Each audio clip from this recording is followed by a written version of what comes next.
اعوذ باللہ من الشیطان اللعین الرجیم بسم اللہ الرحمن الرحیم وبہ نستعین وہو المعین۔ ہماری آپ کے ساتھ گفتگو علماء کے حالات زندگی، واقعات اور حکایات کے بارے میں جاری تھی۔ مرحوم آیت اللہ بہجت رحمۃ اللہ علیہ کے ایک تصرف سے متعلق ہم آپ کی خدمت میں 2 واقعے لے کر حاضر ہوئے ہیں۔ پہلا واقعہ کچھ اس طرح سے ہے کہ حجت الاسلام والمسلمین شوشتری جو ایک کسی جگہ پر نماز جمعہ کے امام تھے، اور باقاعدہ ایران میں امام جمعہ کو ایک خاص اہمیت حاصل ہے، چونکہ امام جمعہ ایران میں کسی کونے پر بھی نماز جماعت کی وہ امامت کروا رہا ہو، وہ رہبر معظم انقلاب اسلامی کا اس علاقے میں نمائندہ ہوتا ہے، اور امام جمعہ کے فرائض اسے باقاعدہ ولی فقیہ کی طرف سے سونپے جاتے ہیں، اور ولی فقیہ کی اگر اذن سے اور ولی فقیہ کی اقتداء میں اگر نماز جمعہ اقامہ کی جائے تو وہ نماز بعض فقہا کے نزدیک واجب ہوتی ہے۔ لہٰذا یہ مرحوم آیت اللہ شوشتری نقل کرتے ہیں کہ میرا ایک دوست تھا کہ جس کی نیند کی بہت پرابلم تھی، یعنی اگر وہ رات کو سو جاتا تو صبح نماز شب کے لیے بیدار نہیں ہو سکتا تھا، اور اسے یہ مشکل تھی۔ بہت وہ کوشش کرتا تھا کہ کسی طرح سے وہ نماز شب کے لیے بیدار ہو جائے اور نماز شب پڑھا کرے۔ لہٰذا وہ ایک روز آیت اللہ بہجت کی خدمت میں شرفیاب ہوتا ہے اور آ کر آیت اللہ سے یہ تقاضا کرتا ہے کہ میں بہت پسند کرتا ہوں، میری بہت خواہش ہے کہ میں رات کو نماز شب کے لیے بیدار ہوں، لیکن آج تک میں کامیاب نہیں ہو سکا ہوں۔ آپ میرے لیے کوئی دعا بتائیں، کوئی علاج بتائیں، کوئی طریقہ کار بتائیں۔ آیت اللہ بہجت اس سے پوچھتے ہیں کہ آپ رات کو کتنے بجے نماز شب کے لیے بیدار ہونا چاہتے ہیں، مجھے وقت بتائیں۔ وہ کہتا ہے کہ میں اگر رات کو 3 بجے نماز شب کے لیے بیدار ہونا چاہتا ہوں، نماز تہجد کے لیے۔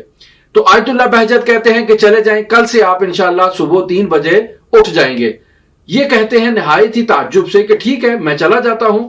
اگلے روز دقیق صبح 3 بجے وہ نیند سے بیدار ہوتے ہیں۔ کیسے بیدار ہوتے ہیں معلوم نہیں ہے، لیکن آیت اللہ بہجت کا وہ قول کہ آپ ہر روز صبح 3 بجے اٹھ جائیں گے، آپ بے فکر ہو جائیں، اس کے مطابق، اس قول کے مطابق اس دن کے بعد یہ شخص ہر روز صبح 3 بجے اپنی نیند سے اٹھ جاتا تھا اور نماز شب کو باقاعدہ پڑھا کرتا تھا۔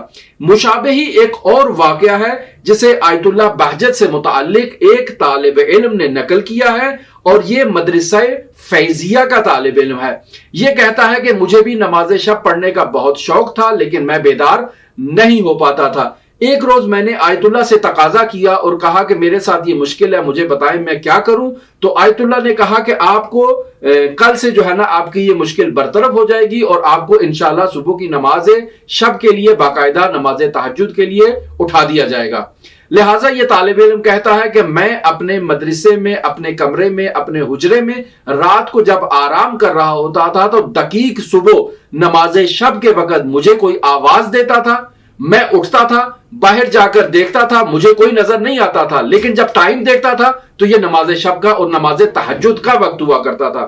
یہ کہتے ہیں کہ 40 روز تک یہ ماجرا اسی طرح سے جاری رہا، اور ہر روز مجھے صبح کے وقت کوئی نماز تہجد کے لیے بیدار کر دیتا تھا، اور پھر یہ میری عادت پختہ ہو گئی اور ہر روز صبح میں نماز شب کے لیے بیدار ہو جایا کرتا تھا۔ یہ وہ واقعات ہیں جنہیں ہم نے آپ کی خدمت میں مرحوم آیت اللہ شیخ محمد تقی بہجت رحمۃ اللہ علیہ سے متعلق نقل کیا ہے۔ ان واقعات سے ہمیں علماء کے تصرف ولائی کا بھی علم ہو جاتا ہے کہ اگر بزرگان کچھ تصرفات کرنا چاہیں اس دنیا میں، اس عالم مادہ میں، اس طبیعت میں، تو خداوند متعال کے اذن سے، خداوند متعال کی اجازت سے انہیں اس تصرف کا اختیار حاصل ہوتا ہے۔